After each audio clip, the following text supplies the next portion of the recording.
ET Final Score is brought to you by Ashley Furniture.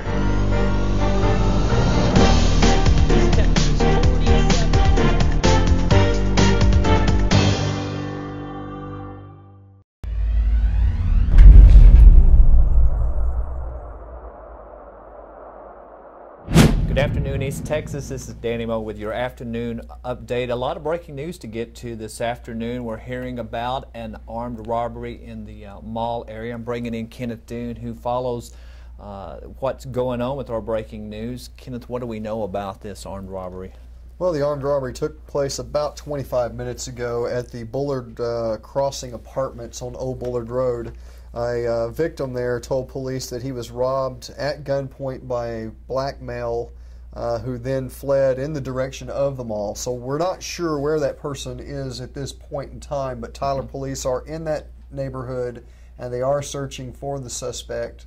And of course, if they make any arrest, we'll update that as it comes available. Yeah, so at this point, no arrest made. No arrest made. In that robbery. But there was an arrest in another case that they've been actively working on over the weekend. Yeah, that case happened Saturday. It really kind of started off kind of a weird day Saturday for this gentleman. Russell Lane Thompson, who's 34, of Tyler, was arrested Friday morning for DWI by Tyler PD. He bonded out of jail, and then police say that he robbed the Brookshire's Pharmacy at 155 on 155 down there, and then robbed the Walgreens pharmacy on South Broadway and Reek.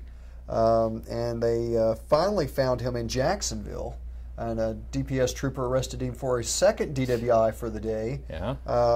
He subsequently became unconscious due to a large ingestion of drugs that he had stolen from the pharmacies. He was flown by helicopter to ETMC in Tyler and put in ICU. He was well enough today to go to the Smith County Jail on a warrant for aggravated robbery. Yeah, of course, he hasn't been convicted on any of this, but if he did that, that was a busy day for that man. Yes, the allegations on this particular gentleman show that he was pretty busy for the day.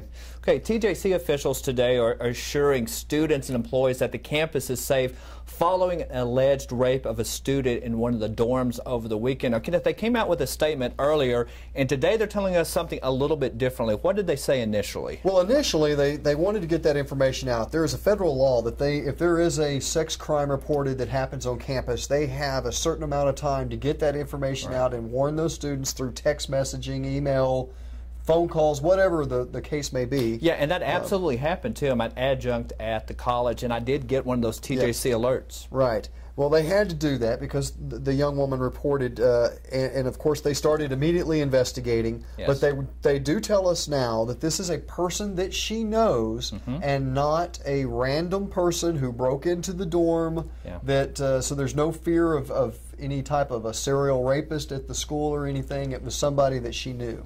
They originally came out with a description of a suspect, and now they're backing off of that quite a bit, saying they're not sure the details of what happened. Well, I have been told this afternoon that TJC police do have video of the young woman and the man entering into the dorm. So I'm sure as the next couple of days progress, we'll get some more details in this case. Yeah, absolutely. That's a dorm that you have to have a pass to get in after hours, and like you said, there's a lot of video filming going on around that dorm at all times. Well, there's 300 cameras on TJC campus, so they record quite a bit of stuff that goes on around the campus, and they can easily go back to that video and see, exactly what took place. So I know that the president of the college actually put a statement out saying that parents are real pleased with how the school is handling this at this time. Yeah, but we'll be watching to see if there's going to be any arrest of that in the next few days or so. And before I go, I just have to say I am going to blame you for the Cowboys' dreadful performance and loss Sunday. I don't know how you did it, but you are somehow to blame. Well, I get blamed for a lot of things these days, but that was a